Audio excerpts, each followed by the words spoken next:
Ramsay is one of the best soldiers in Game of Thrones. He asks for 20 men and burns the Ironborn fleet at Winterfell. He takes Moat Cailin, a fortress that has broken southern armies for thousands of years, without losing a man, by talking. He holds the entire north with a small garrison and a reputation. When Osha tries the seduction trick that has worked on grown men across the whole series, he watches her do it, lets her get close, and kills her before she finishes the sentence. At the Battle of the Bastards, he baits a superior commander into charging, encircles 6,000 men with a wall of shields, and very nearly wins. He also throws all of it away because he wanted to watch a child run. Start with the name, because he does. In the north, a bastard gets the name of the land, Snow. It's not an insult exactly. It's just a label you wear forever, sewn onto you at birth, announcing that you have no legal claim to anything your father owns. Jon Snow carries it and it makes him quiet. Ramsay Snow carries it and it makes him a project. Roose tells him how he was made. He hanged a miller for marrying without permission, took the man's wife under the same tree, and a year later she turned up at the Dreadfort with a baby and a claim. Roose says he considered killing them both. Notice what that story is. Roose frames it as a father finally being honest with his son. A moment of warmth by Bolton standards. What he actually says is, "You exist because I felt like it and you nearly didn't, and I'm the one who decided." In the books there's a detail the show leaves out, and it's the best one.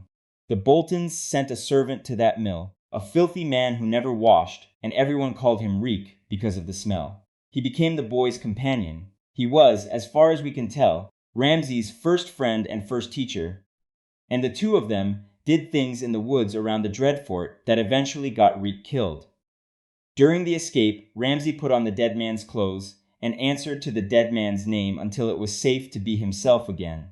Ramsay wore the name Reek to survive.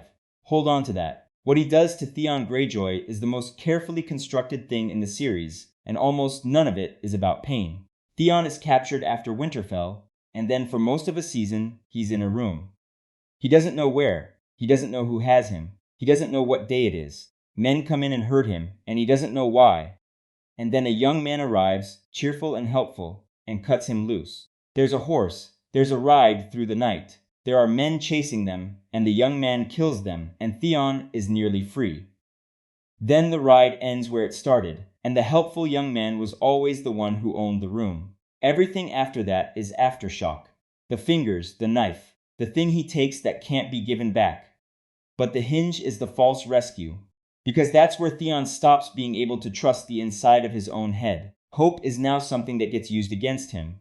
After enough of that, when Ramsay tells him his name is Reek, it isn't even a lie he's forced to repeat. It becomes the only stable fact he has. By the end, he defends Ramsay. He gives up and escape. When someone calls him Theon, he flinches, because Theon is the name that gets people hurt. That's not fantasy, I'll come back to that. So here's the thing about the name Reek. Ramsay didn't invent it. He was given it. By his father's household, by a dead servant, by circumstance. He wore it when he had no power. And the single most elaborate act of his life is taking a highborn son of a great house, stripping him of everything that made him a person, and putting that name on him instead. He couldn't name himself, so he named someone else. Everything he does has that shape once you see it. He hunts girls in the woods with hounds and calls it sport, and the girls are always the ones with no family and no name to complain with. He flays a lord and the lord's wife and the lord's brother, and the rest of the north falls into line, because terror is the one currency a bastard can print himself. He takes Sansa Stark, the last Stark name anyone can find, and marries it. And what he does to her on the wedding night, he makes Theon watch, because none of it counts unless somebody who used to matter is in the room seeing it. He's not doing cruelty for the sensation. He's doing it for the audience. Take the audience away, and I don't think he'd know what to do with an afternoon. Which is where the theory breaks. If this is all about the name, then legitimization should fix him, and he gets it. Tywin Lannister signs the paper, Roose hands it over, and Ramsay Snow becomes Ramsay Bolton, heir to the Dreadfort and Warden of the North in waiting. The thing he has wanted since he was old enough to want anything. He gets worse. Within a season, he's murdered his father, fed his stepmother and his newborn half-brother to the dogs, lost his hostage, killed a boy for entertainment, and been destroyed in the field by an enemy he outnumbered. so it wasn't the name. Or the name was only ever the story he told about the feeling, the way people say they're angry about the dishes. What he actually needed was for someone above him to be watching. Roose is the whole audience. Roose flays men too, but coldly as policy, and looks at his son's work the way you'd look at a dog that ate the furniture. He slaps him for ruining a hostage worth his weight in gold. He tells him, more or less, that appetite without patience is worthless. Ramsay spends years performing for a man who will never applaud, and the moment Walda produces a trueborn son, a boy with the name from birth, no paper required, the performance becomes pointless. He puts a knife in Roose in the middle of a room full of people, which is the least Bolton thing anyone has ever done. Roose would have used poison and had a story ready. The son who wanted so badly to be a Bolton killed the last person who could confirm that he was one. Could he exist? You have to split that question, because the honest answer is yes to almost every individual piece and no to the assembled man. Start with the vocabulary, since it gets used badly.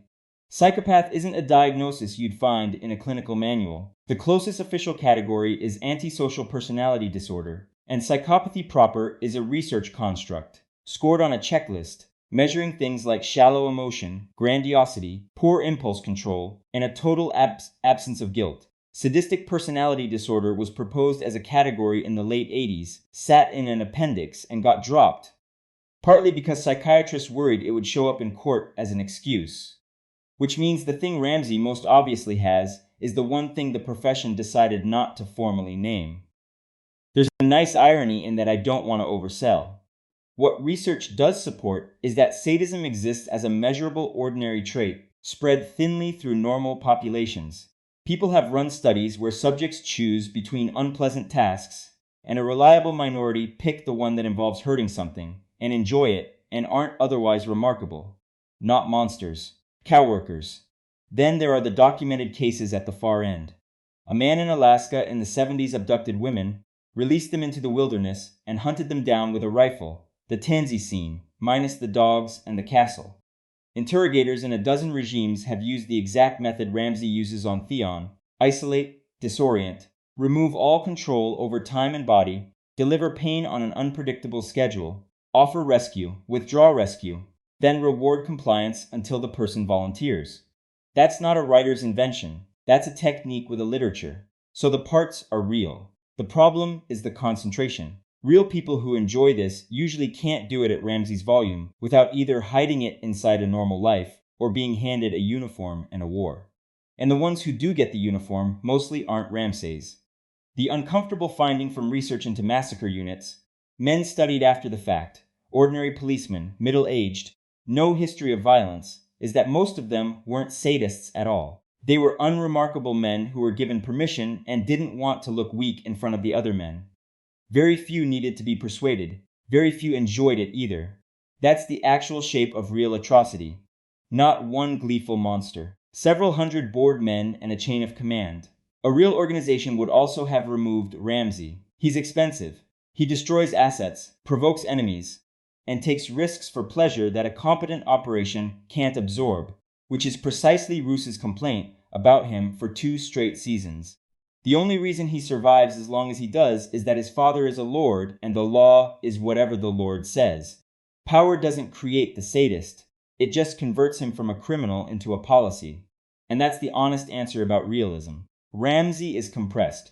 Roose isn't. Roose is completely, boringly real. Cold, quiet, patient, unbothered, capable of stabbing a boy he's eaten dinner with and then going back to work. Men like that run things right now. The show gives you a screaming monster in the foreground so you'll be less disturbed by the calm one standing behind him, and then it kills the calm one first, which is either a mercy or a joke.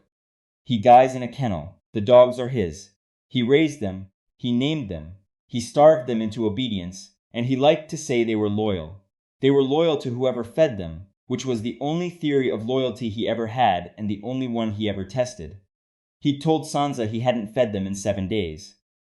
His last line to her is that he's part of her now, and it lands as a threat because there's a small amount of truth in it. She walks away from the kennel with a look on her face that isn't quite horror, and that look follows her for the rest of the series. But look at what he actually leaves behind. The Bolton name is finished within the hour. The dread fort holds nothing. His father is dead, his brother is dead, his wife survives him, and Winterfell is a Stark house again before the snow melts. He spent his entire life clawing after a surname, and the surname outlived him by less than a day. He did make one name stick. He built it out of another man's ruin, and hung it on him so thoroughly that the man defended it. And in the end, Theon Greyjoy took it off, went back to the sea, said his own name out loud to his sister, and died in front of a weirwood tree with his own name on him. Ramsay was better at war than almost anyone in the story. He never won the only fight he was actually in.